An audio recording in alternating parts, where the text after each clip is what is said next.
Let's be honest about that. So, anyway, I agree that Deonna Purrazzo needs some polishing, but I feel like she can get there. So, the 5 matches that Impact ranked as the best Iron Man matches were Angle and Joe from Final Resolution 05. Okay. Then number 4 is Final Resolution 2011, Styles versus Rude. And then number 3 is the only tag team Iron Man match on this list. Once it loads. It's the Wolves versus the Dirty Heels from Impact Wrestling Bell to Bell on July 1st, 2015. Which is also, I think, the night EC3 won the world title. I believe so.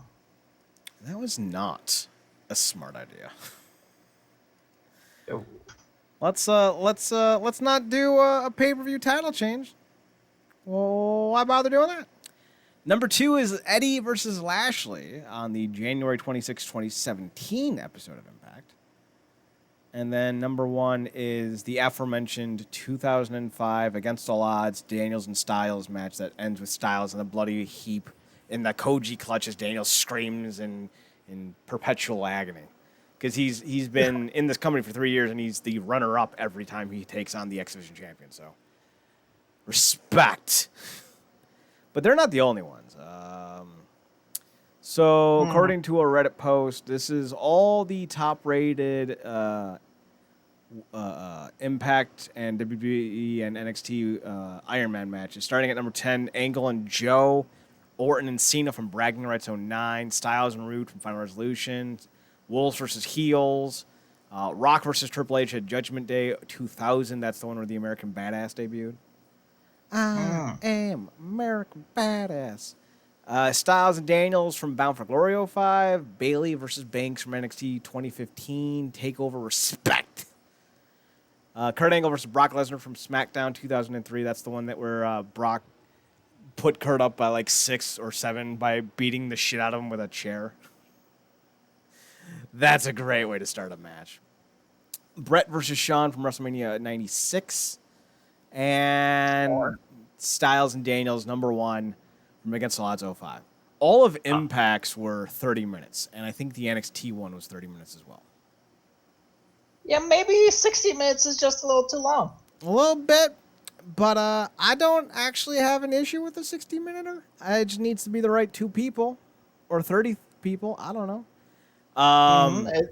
Shawn Michaels, Bret Hart was not the right people. No, it was not. Shawn is he's good in bursts. Good in bursts. I was talking to a Swisher about this, and I feel wrestlers should try to have unique styles again instead of everyone just trying to do everything.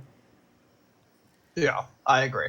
And like I think about a guy like Shawn Michaels, and like that's a dude who would do really well in like the first 7 or 8 minutes of a match and then completely get gassed. And I'm basing this off of there's a fighter in Bellator who pretty much in terms of like show-stopping power is the Shawn Michaels of the brand. His name's Michael Chandler. And he's known for having first-round knockouts, first-round submissions, first-round stoppages. And then he's known, like if you get him into the 3rd round, he's known for gassing out because he goes so hard in the first 10 minutes of the fight. So then he becomes very susceptible. And, like, that's not booked. That's just legitimate. Like, if you get him out of the 3rd round, you have a chance to beat him. But you don't get out of the 2nd round very often. And it's a nice built-in storyline. And I feel like that needs to be more of a thing in wrestling. We don't have guys who are known for having, the ability to survive in the late. We always just put, like, adjectives or explainers on guys during the match. Like, oh, Eddie Edwards just gets stronger as the match goes on. Since when? Tonight? Like, that's your first time saying that. Like, no, fuck off. No one wants to hear that. So, like, I feel like we need to go back to actually, like, setting guys up to actually have, like, a uniqueness about themselves. Like, it doesn't need to be unique from everyone else. Like, you could have 2 or 3 guys who are really fucking fast in the beginning and, like, get a lot of, like, early minute stoppages and finishes. But then, like, if you get them into, like, the 10-minute mark, you can easily beat them. I don't care if you have 3 or 4 guys like that, but you need to have guys that, actually have something unique about them and their style. Eddie's a great, well-rounded guy who has great grappling work, but they don't ever talk about it. And it's just like, you're missing out on actually having legitimate uniqueness to your talents. And I feel like they need to change that. All the adjectives and everything, both in Impact and WWE and everywhere. All the adjectives are basically the same from wrestler. Mm-hmm. And it gets to be where you don't like each match you can expect pretty much the same kind of thing from everybody, and it's not that great.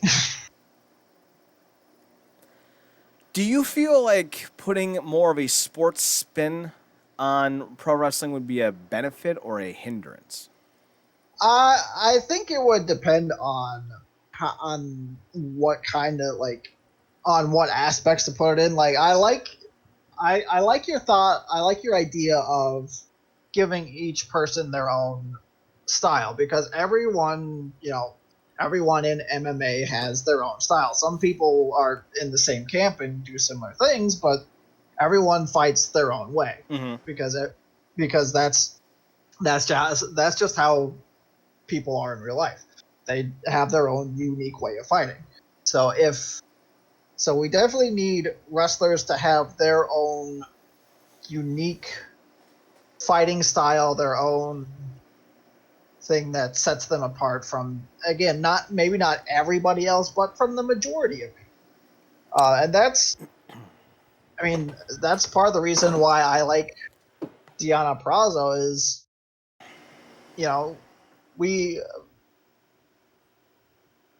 there's not a lot of women wrestlers that are like, I am a technical mastermind in the ring. And I think she can pull that off, but I still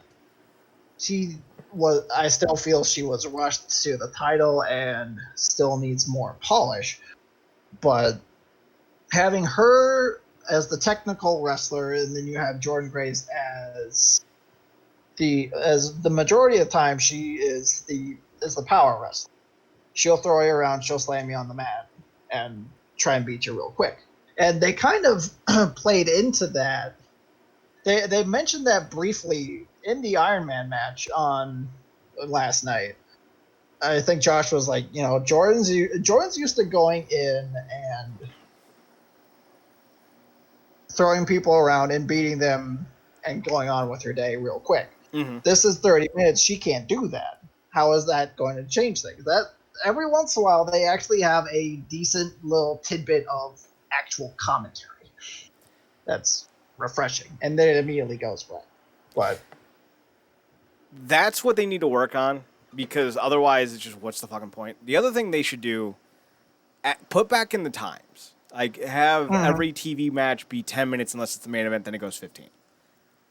Have like a judging system where, like, if you go with the 10 minutes, you'll have Scott D'Amore, Don Callis, and Johnny Swinger. Like, all, like, say, like, I think she won, I think that she won, I think she won. And then, like, you declare one. And it doesn't need to be those three. Ideally, it would be Sting, Kurt Angle, and Ken Shamrock, or Gail Kim, if Shamrock is still competing. Just kind of have, like, that championship committee vibe like they used to have back in the day, where it was, like, Dusty, Harley Race, and someone else. Larry Zbyszko. That's who it was. Yeah. So, like, that was great. And then do the tail of the tape like they used to do. Samoa Joe, he's, 6'1", but he's, he's the same height as Kurt Angle, but he's got a 60-pound power advantage over him, 60-pound weight advantage.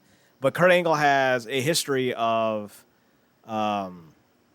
beating guys bigger than him, and he's more athletic and more nimble, and arguably a better grappler, but Joe knows more submission holds, and you can set up the match perfectly with an intro.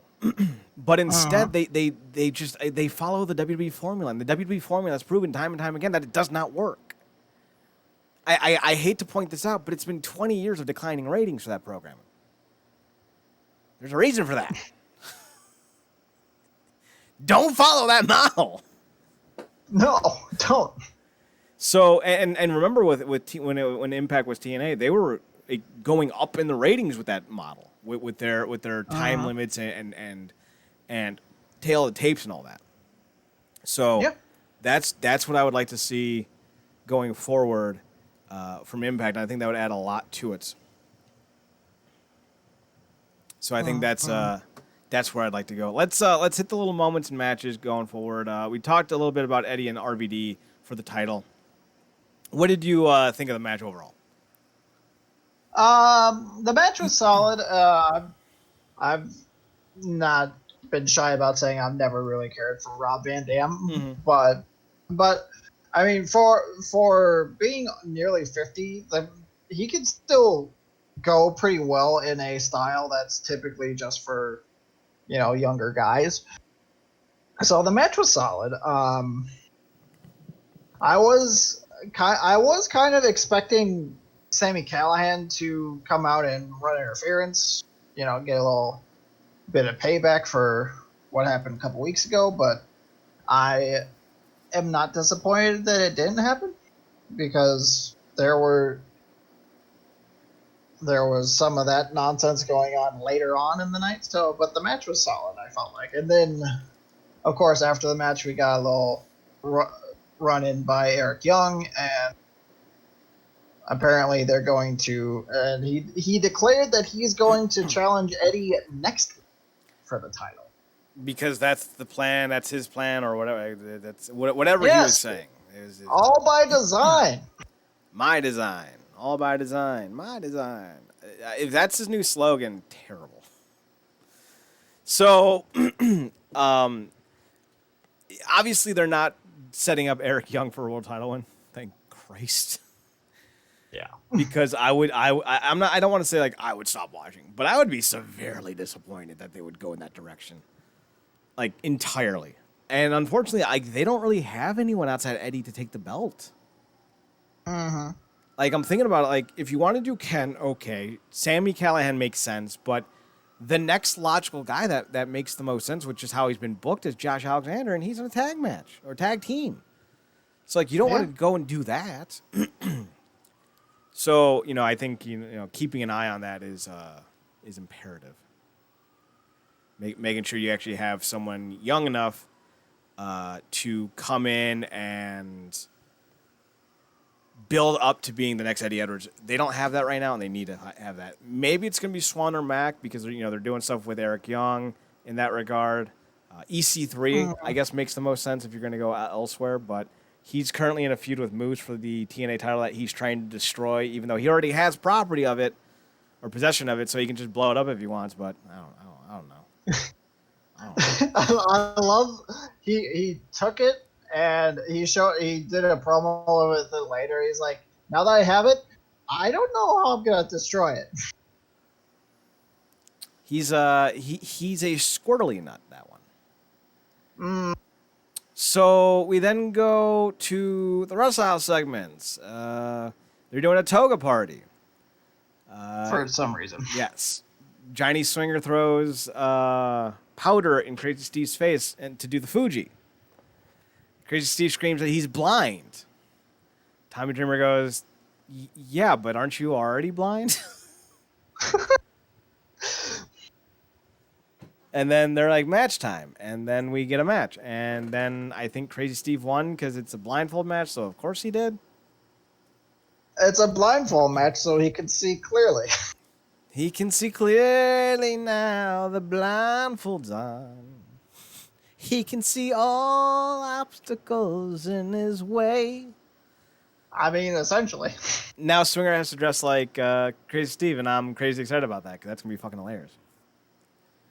I love that. Then we get Rhino talking about needing a tag team partner to take on Reno's Scum. And he's like, I'll fight you guys myself, but like, can we also get maybe Heath for Impact, please? So I'll still fight you myself. But please, Heath. Well, he did kind of surmise it by saying, I'll beat you guys one-on-one. Is kind of what he said. He's like, I'll if it's not me and Heath versus you guys, I'll take you on me versus one of you. He doesn't say it like that, but that's kind of like how he positions himself. So like, I don't know what's gonna happen next week, but like, all right. I will say this: they're actually doing a job building up to their next week's shows. Which is not something that always happens, because next week we know that we're gonna have EY versus Eddie Edwards for the world title. We got Reno Scum versus Rhino and maybe Heath Slater. Maybe. And we have Rosemary versus Taya. For the soul of Johnny Bravo. For everything. The whole kit and caboodle. Rosemary's like, what everything? We got more Eddie and Eric Young stuff. Then we get Gia Miller catching up with Rohit, who talks about how it's going to be impossible. No, you can't beat Rohit or something like that. Yeah. I think he said, who can defeat Rohit?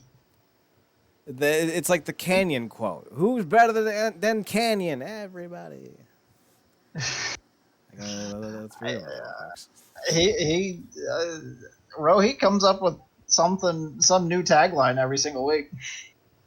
And Last week he came out as the Desi Hitman. The only tagline he needs is around his waist too, which is ironic. Mm-hmm.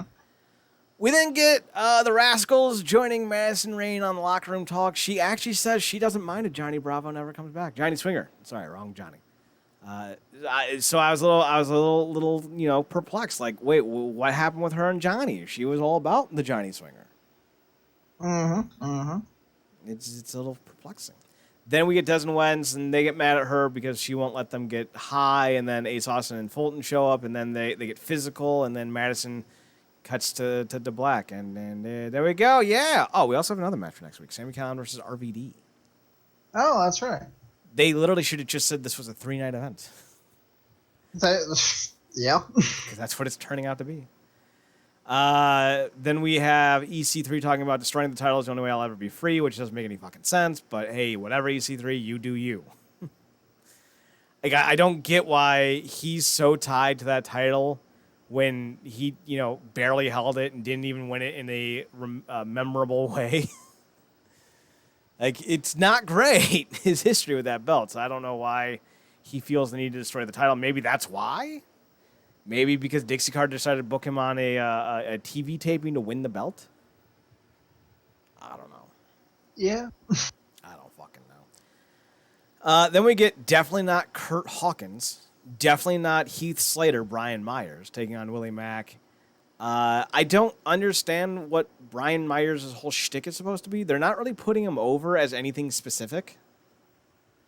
Like, I've noticed that they're doing a lot more striking with him, but like, that's not really much to go on. Like, you need to explain yourself in your promos and have commentary put you over, and I don't feel like they're doing that with him. So, like, I don't understand, other than his terrible fucking attire, what his whole shtick is supposed to be. Is he supposed to be poorly dressed? Is that his entire gimmick? His thing is he keeps saying he's the most professional wrestler. And I guess it's like, he talked about it a little bit when the previous week when he kind of hijacked Willie Mack's interview with Jimmy Jacobs. He's like, he did the whole, the standard, all these old school wrestlers and everything told me what they thought was the right way to do it, and it didn't get me anywhere, so fuck them. And it's essentially what it is. Well, other than that, he's still just Brian Myers. Well, I hate to break it to Mr. Myers, but I'm not a vet. You're older than me. And this ain't working either, kid. Oh. Like, one, Brian Myers, like, who thinks that's a good idea for a name? Two, your fucking logo is like an H? What? No, it was your, no, it's an M now, but it's in the same design as the H. And like you're wearing New York Mets colors, and you have a singlet with extended leggings. Like, nothing about him works, like, at all. And like, the funny thing is, like, you look at him and you're like, oh, isn't that Buddy Murphy? He should have showed up with a mask on, wrestled in that hoodie, and like been like a Muay Thai striker. Like, that would have been at least something different. Nope. Instead, we get this nonsense. Then we get, speaking of nonsense, we get Heath Slater wants to show the world that, he can beat people in a commercial that he bought. So that's a thing. Yeah. I just, I don't like what they're doing with Heath, although I am interested in seeing where Heath goes eventually when he is given the opportunity to do his things. So, we'll see. Then we get Rosemary going on a date with Lawrence D. They make jokes about him being the suave version of Larry D, kind of like how Stefan was Steve Urkel's suave version. So that was a thing. Then we find out that Alicia is smart enough to deduce that Rosemary's just trying to make Johnny Bravo jealous. Tommy Dreamer tells Bravo to man up. This leads to a match between the two. I did not watch it because I did not care. I mean, the match was literally 10 seconds. So. Well, that's 10 seconds I got to spare myself from this nonsense. Johnny Bravo defeats Lawrence D defeats Johnny Bravo, and then Taya gets mad at Rosemary and basically says next week, winner takes all, including Bravo's virginity, apparently. I'm pretty sure Johnny SmackDown's not going to like that. Just saying. Then the main event. Deonna Purrazzo defeats Jordynne Grace in a 2-1 30-minute knockouts title victory. Purrazzo fell first to the sleeper hold. Hey, I'll take it. Yeah. Then Grace goes to hit for the Grace driver, but there's no ref. Deonna clobbers Grace with a knockout title and gets the pin with just over 1 minute to go. Then Deonna connects with the German suplex and locks in the Fujimara armbar. Jordynne Grace taps just seconds before the clock expires. Deonna wins 2-1.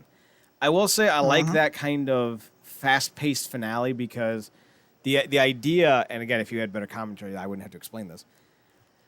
The idea is that you're so gassed that you don't have the same faculties and endurance to withstand certain things. So, this is the kind of thing that happens all the time. One of the most infamous fights in MMA history was Chael Sonnen versus Anderson Silva. Sonnen literally spent 4.5 rounds beating the shit out of Silva, just taking him down. And this is when Silva was peak Silva. He was unbeatable. Silva just beat the hell out of him. And with 2 or 3 minutes left to go, maybe even not even that much time, Silva, who had lost every round decisively, locks Sonnen in an armbar, pulls, and gets the tap with 2 minutes left on the clock. Completely got his ass kicked. He was looking at a 50 to 45, maybe even a 50 to 44 drubbing.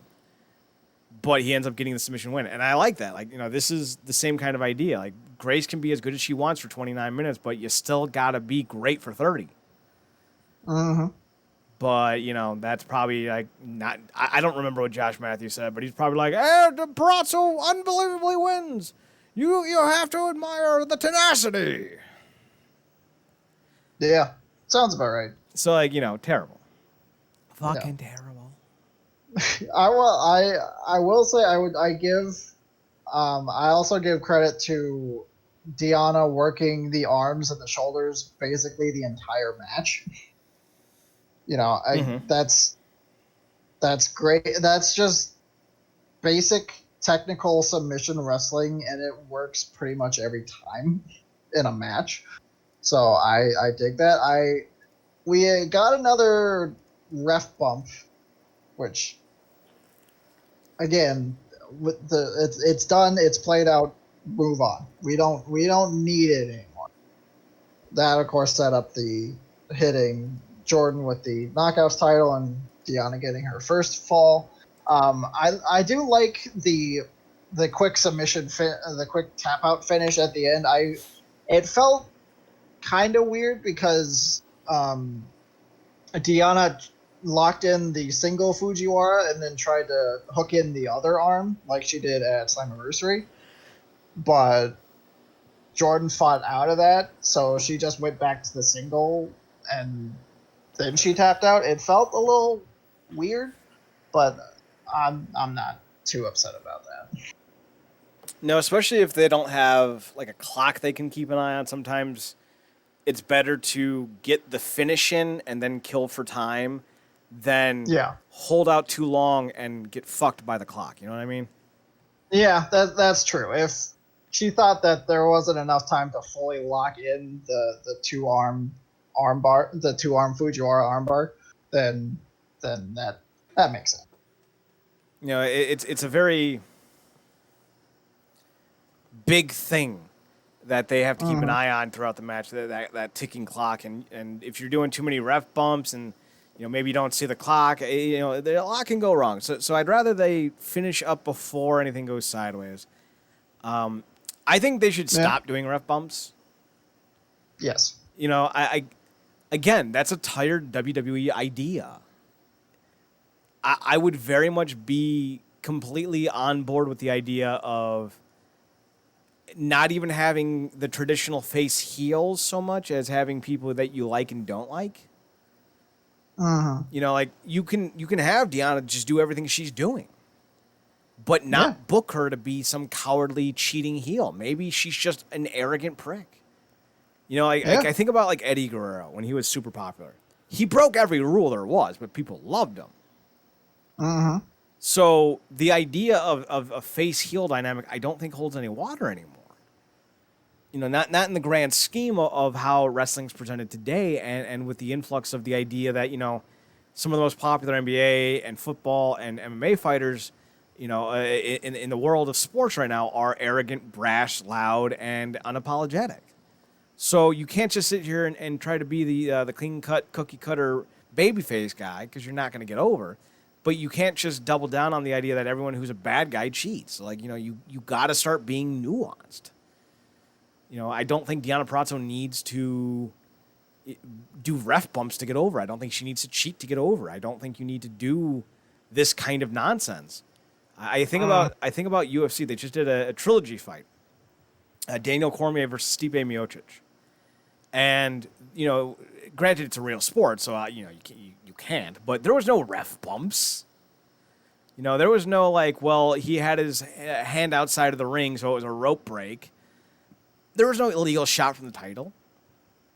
Stipe got a rematch because he was the champion and he got dropped on one punch by Cormier. So they're like, we'll run it back. And then, Stipe dropped Cormier in the 4th round.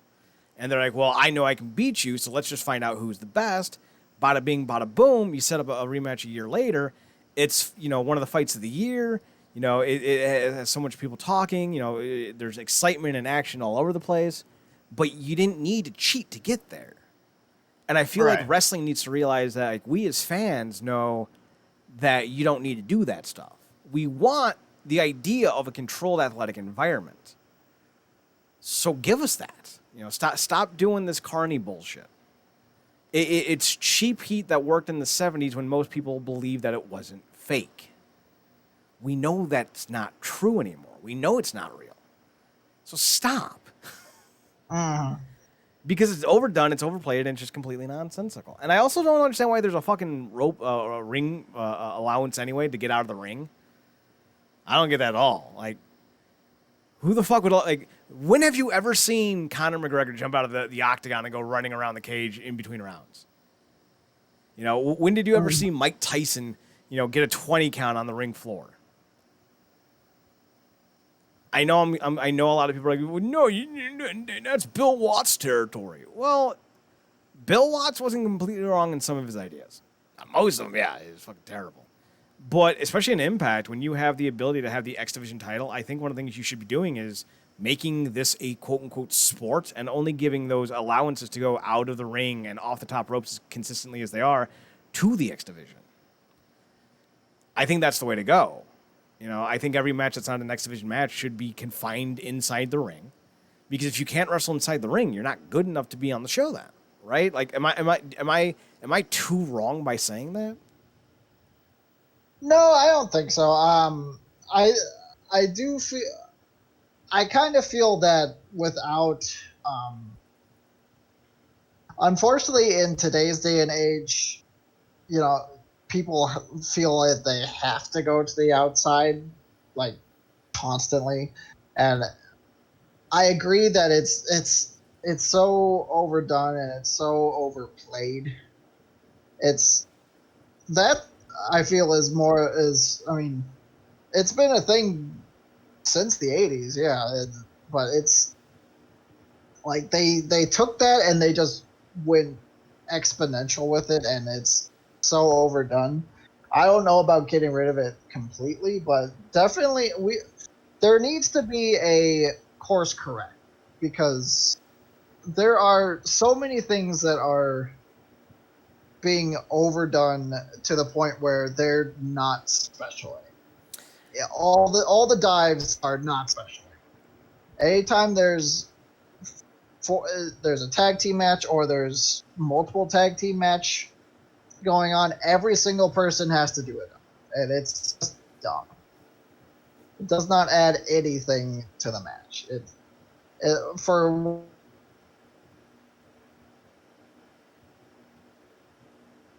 not all. It's the same as everything else. There definitely needs to be a course correct of I agree that there should be at least matches, if not just certain wrestlers that are like, I'm a good enough wrestler that I get my shit done in the ring. I don't need to fly out the top rope to the outside. I don't need to dive. I don't need to go out on to the floor. I get it done in the ring, and that's that. And I feel like, you don't need to stop it completely, because that's why you have the X Division. Right. And part of the reason why you do it this way is to give the X Division a new hook. Yes. Everyone else has to be in the ring, but if you're in the X Division, you don't have to worry about that. Part of the X Division is being more about the dynamics as opposed to the talent, so to speak. Mm-hmm. But on the inverse, you also bring a lot of the X Division guys into the main ring then, outside of the division, and you need to have them get fucking chump changed by guys. Just to kind of put over the fact that, like, maybe you guys are faster and athletic and you do cool shit, but when you actually do it in a wrestling ring with us, no one gives a shit about your cool shit. So I think that would be a way to give the X Division a unique feel. It would also make wrestlers have to actually get good at their craft. It would have to actually make wrestlers be cognitively aware on how they do things. And it would actually allow guys to be able to tell better stories because you're forced to be creative now. And you also minimize risk. Think about Brian Cage's run in Impact. Ultimately, it was a failure. Why? Because he opted to go with, let's do a fucking Spanish fly to the ring floor. Why? Why would you do that? That's nonsense. And it didn't do anything for the fucking match. It broke your back. It ruined your title run. It made you seem like a chump. Mm-hmm. So, what good does it do? Charlotte Flair does moonsaults. Yeah, exactly my point. We are getting to a place where we are allowing wrestlers to subvert the idea of safety because fans want more and more and more and more. It's the same reason why I kind of agree to an extent that the Hell in a Cell was a dead concept after 98. Because, what do you do after that? Granted, I think that the 2002 Lesnar-Undertaker match was the best Hell in a Cell match ever, but it had very little to do with the fact that it was a Hell in a Cell match. It's just they fucking worked. Uh-huh. So I think about, the dynamics of high-flying pro wrestling, and I just think to myself, there's only so many things you can do, and it's already getting to a point where it's not impressive. 5, 6, 7 years ago, Will Ospreay and Ricochet were the talk of wrestling. But now everyone does their shit. It's who fucking cares about them anymore? They lost their uniqueness. But yet a guy like Okada, who does 6 fucking moves but does them better than anyone, is still the hotness of New Japan. And I feel like if wrestling really took a fucking beat, realized that if they pulled back, made things, matter more, then the smaller moments that you think have been faded away to history will have more resonance to them. And it's not like it's even that drastic of an idea. There was a time in the 90s where you could see asses on TV on national broadcast networks. Now, if you say the wrong word, your show gets pulled from the air. We are, as a society, always goes too far and then overcorrects. Mm-hmm. Wrestling's no different. This is a way to overcorrect, yes, and eventually you'll return to a different standard. But after the last 10 years or 15, 20 years of the X Division and Cruiserweights being the talk of wrestling, you need to pull back. You need to embrace more of an Inokiism. Not go full Inokiism. God, no. But the idea that, if you have Madman Fulton versus Wentz in a regular match in the ring, that match goes one way. Wentz losing in like 3 minutes. That way, when you do go into a X Division style match or like a no holds barred match or some type of like weaponry match, Wentz all of a sudden has a chance now because he can level the playing field. That's how you get guys over. Like it's not a fucking hard concept. So I'm going to keep ranting and raving about this for the rest of my life, I think. Yeah, I mean, I definitely agree with you. I look at, like you said, with guys like Ricochet and Will Ospreay, and then on the other hand, you have Okada. I think the thing with Okada wasn't based on his moves so much as his attitude. Again, he doesn't do a whole lot of moves, and the Rainmaker, I mean, you watch any Kenny Omega matches with Okada, the Rainmaker takes so many hits to actually put him down, but it still gets a huge pop every time he does it. Whereas, you have, is it Will Ospreay that started the cheeky Nando's kick, or was that Zack Sabre Jr.? I don't know. I think it was Ospreay, but I could be wrong. But now, I mean, again, they both do it. I think Trey does it now as well. I mean, a lot of wrestlers now, they think that, there's no innovation anymore that stays innovative, because someone does like a cheeky Nando's kick or something like that's new and it's different, and then everyone else starts doing it. Everyone does a super kick now. Everyone does these flipping strikes and these crazy kicks, and they're all the same. And I mean, obviously there's a somewhat of an audience for it, but it's not going to last for a long time. Wrestlers need to be more like Okada. I mean, you could do some of those moves, but don't have that be your entire thing, your entire shtick.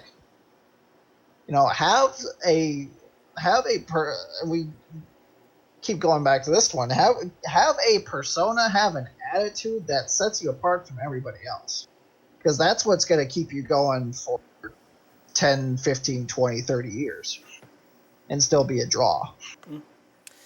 There's always a conversation with modern fans that pisses me off, where they're like, well, no one owns a move, so like you shouldn't have to ask permission to use it. And it pisses me off because, yes, you should, mostly because if a person makes that move synonymous with who they are, what you're doing is taking away a reason to watch that person. When people say, well, you need to evolve as a wrestler. All right, that's fair. But you also have to realize not everyone can do everything.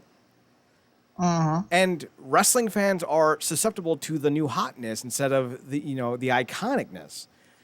Someone like Ric Flair probably wouldn't get over in today's wrestling. No. Someone like Bret Hart probably couldn't get over in today's wrestling. Because look at Tim Thatcher. Tim Thatcher might be as good of an in-ring wrestler as Bret Hart ever was.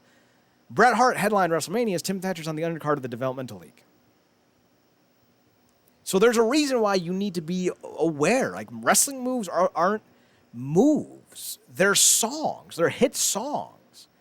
If you are like a boy band and you cover the Rolling Stones' Satisfaction without their permission, that's going to get people pissed off. Yeah. So I think there should be a semblance of, respect among athletes in wrestling where, like, listen, I want to do the sharpshooter, or I want to do the Rings of Saturn, or I want to do a fucking step-up heel kick like Dean Malenko, or the Swanton, or whatever. But it's so synonymous with this one guy. If you want to do it, have the balls to ask him. Because a lot of time people don't. And part of the thing is, like, there's like a basic idea on simple moves that everyone should know, and a lot of wrestlers don't do that anymore. Like, you don't get a lot of the back, body drops or the belly to bellies or the back to bellies or any type of like back breaker or neck breaker or swing neck. Like, those things don't exist a lot in modern wrestling anymore because everyone's looking for like that No Mercy, Raw vs. SmackDown, WWE 2K19 finisher move for their entire set. Like, this is a generation of wrestlers who grew up putting the coolest moves in their wrestling repertoire in all their video games, and now they're trying to do that in real life.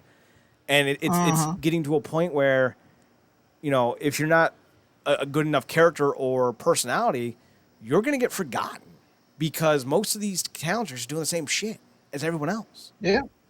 That's why Jordan Grace is in a safe place with her career, because there's like maybe 5 women in all of wrestling who have a bodybuilder physique with a bodybuilder style and a bodybuilder background, but only Jordan Grace is being used in a way that makes her feel like she's a legitimate threat. Like Dana Brooks, another one that comes to mind, and I think there was another one, but I forget who she was.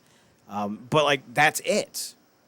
And now you got someone like Jacob Hammerstone, another guy. He's a body guy, and his whole shtick is like he doesn't actually take steroids, but his whole gimmick is that he takes steroids to look like that. So like every time people ask him like, "What are you doing?" He goes, "Well, I'm waiting for my delivery from Mexico." Delivery of what? And they'll be like, aspirin. You know, it's always like some goofy ass gimmick. But then you see him wrestling, he's not anything special in the ring, but he's got a big enough personality and a big enough look and a unique enough look that he'll always, you know, be legitimate. Yeah. So there has to be some kind of melting point where people realize that gimmick, look, style, and uniqueness needs to be tantamount to being a great pro wrestler. Otherwise, you're a dime a dozen. Mm-hmm. Like look at Johnny Swinger. That dude is about as talented in the ring as a slug in a salt factory. Which to say is he's about to die. Because slugs don't do well salt. But he's entertaining as fuck. Same with Madison Rayne. Never was a great worker. But she's found a way to make herself stand out. And not enough wrestlers do that. Mm-hmm. And I'm going to add on to the wrestlers not asking for permission. And should they? They definitely should if they want to use a move. But at the same time, I feel like at some point you shouldn't want to use someone else's moves. Mm-hmm. You should find your own. I remember from an interview from several years ago, AJ Styles was talking about, you know, developing his moveset. He's like, I'm gonna take a knee drop, but I'm gonna shift a lot in the air, shift my legs back and forth in the air, and make it completely unique and do it completely different than anyone else has done it. And for, you know, his entire career, AJ Styles has been lauded as this great innovator, and there's a reason for it. Is because he isn't trying to do what everyone else is doing. I mean, he may take some time-tested moves, but he's gonna he's gonna make a twist on it and make it his own. Nobody does that anymore. As you said, everyone is looking for that SmackDown versus Raw or whatever video game, you know, move set with all the biggest hits, and leave off the, you know, the belly to bellies, the standard suplexes and things like that. Things that, you know, actually that may win a match, may not win a match, but also, you know, you have smaller moves like that to help tell a story. I really enjoyed the beginning of the Knockouts Championship Iron Man match, because it was just Jordan and Deonna trading armbars for a couple of minutes. And, you know, matches don't typically start that way. It was a very old school, very slow, methodical pace to it that actually told a story. I think going back to the basics is a good way to get back guys over. Like having Jordan Grace actually win with a sleeper hold. Mm-hmm. Have you ever been put in an actual sleeper hold? I have not. If you wrap your arm around someone else's neck and you get underneath their chin, it doesn't take 3 minutes to knock them out. That's a rear naked choke, and it's over in like fucking 20 seconds. And when you have arms the size of Jordan's? Yeah, she's got almost as big as arms as me. Maybe even bigger. Oh, man. What's that? It's like, oh, man. Like she's well put together, man. She is. She takes her craft seriously. And I think that's one of the reasons why people respect her. It's like she's not coming in, out of shape. She's not coming in, hungover. She's an authentic bodybuilder. Like, she's not worried about so much the definition as she is about lifting weights. Yeah, power lifter, not bodybuilder. Right. There's a difference. She's a power lifter, not a bodybuilder. But like that does pay into her gimmick now, and she'll always be set for life as long as she continues to do that. And most wrestlers aren't willing to do that anymore. And there is some like uniqueness that we should be pointing out. Like someone like Orange Cassidy. I think if you have a better mind for creative, you can make that Orange Cassidy gimmick really work. The whole slacker kind of thing. Part of the problem is AEW's like they just let people do what they were doing on the indies, and I think him doing like the cheap ass leg kicks where he's like, oh yeah, no, I don't want to be here. I don't think that works in a major setting, but I think you can definitely do a lot with that gimmick. But that's like originality. Yeah. But it's not going to be original in another 2 to 3 years because somebody else is going to try to do it. If not, already doing it for all I know. So there needs to be a little bit more awareness of respecting others in the industry and finding ways to get yourself over without just, dogpiling on someone else's idea. Exactly. That's all I got. Anything else you want to mention, talk about, what have you? No, I think that does it for me. We'll be back. Have you gotten into Legions of Superhero yet? I have not yet, but I'm going to do a nice little, at least somewhat of a binge of it this weekend. Do you think you'll be ready for next Thursday, or do you think you'll need another extra week? I mean, it's possible I could be ready for next Thursday. If not, I will let you know. Probably by Tuesday, if not next Wednesday. Try to let me know by Sunday. If you don't think if you don't think you're going to make it, for this week, that's fine. I don't want us to be on like a 12-hour notice anymore. Like I want us to have like 4 or 5 days to actually because like Marcus I think has already rewatched it. Maybe he might need to rewatch it again. So I want to give us time to kind of do that as necessary. So if you don't think like you're going to make it for Thursday, let me know by Sunday. I guess there's no pressure anymore. Like we schedule as needed.